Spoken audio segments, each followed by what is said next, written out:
Okay, in this video we're going to be checking out the Caddx Turbo SDR2 Plus, and I have a couple here with this new case that they've got here going on, and also a new lens.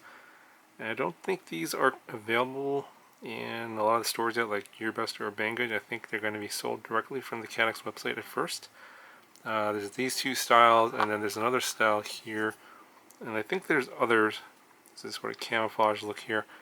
Obviously, they used to do the yellow, black, and green, I think, colors kind of plain before. Now they got this kind of interesting camouflage look here. And a new case here for the M12 lens.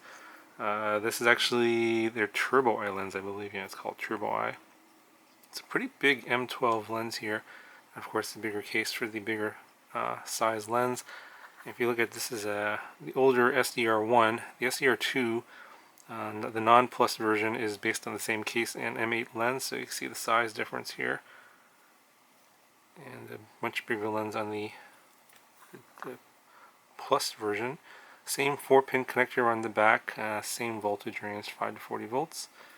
And let me just show you the weight difference. It's going to be a little bit heavier. So the new one here weighs at 6.6 grams. The old one weighs 5.9 grams, so definitely a little bit more weight.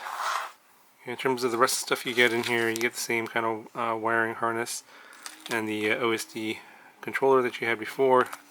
I believe the firmware, in terms of like the settings and stuff, are, I think they're the same. We'll look at them anyway, but the image processing is different on this one. So they've obviously tweaked the firmware and the way the image is handled, and I think that the colors look better in this one versus the SDR1. I think they're kind of making these iterative changes, you know.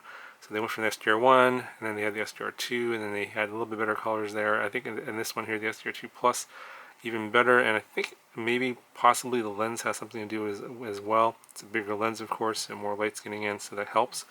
But in terms of the shimmering and then sort of the artifacting, the over sharpening, that's still there in this firmware on the default settings. So you'll see that in the flight demo, but I think that what I've done with the older versions is I just lower the sharpening almost to pretty much practically nothing, and that seems to help a lot with the shimmering and the little over sharpening artifacts. But let me just go ahead and show you the settings, and then we'll go show you the flight footage. Okay, so I got this hooked up to a video transmitter and transmitting to this FPV monitor. If you guys aren't familiar with the features of the SDR lineup, the features are largely the same. It's NTSC PAL switchable, and the aspect ratio is 4:3 and 16:9 switchable. So those things are all there. It's CMOS sensor, same size sensor as before, and it's a 1200 TV line sensor. So none of those things have changed.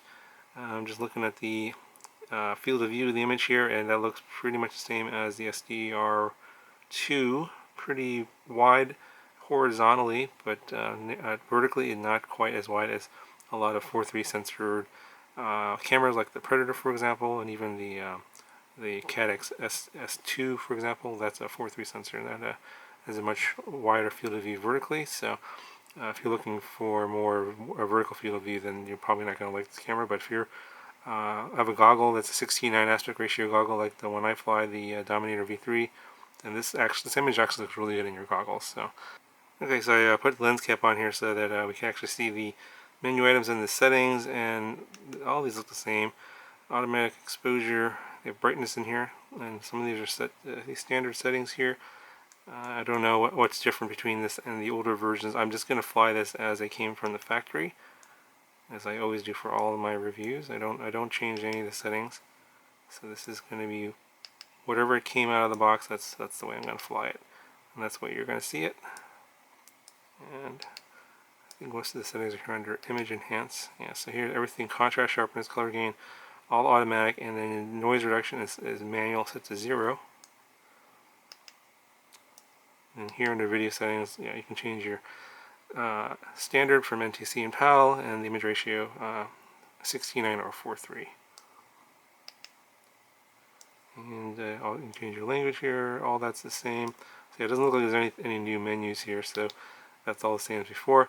So at this point I'll go ahead and I'll show you the flight footage from the camera recorded on my onboard DVR setup, so you'll see what it's pretty close to what I see in the goggles, and you'll notice that it has pretty good color reproduction.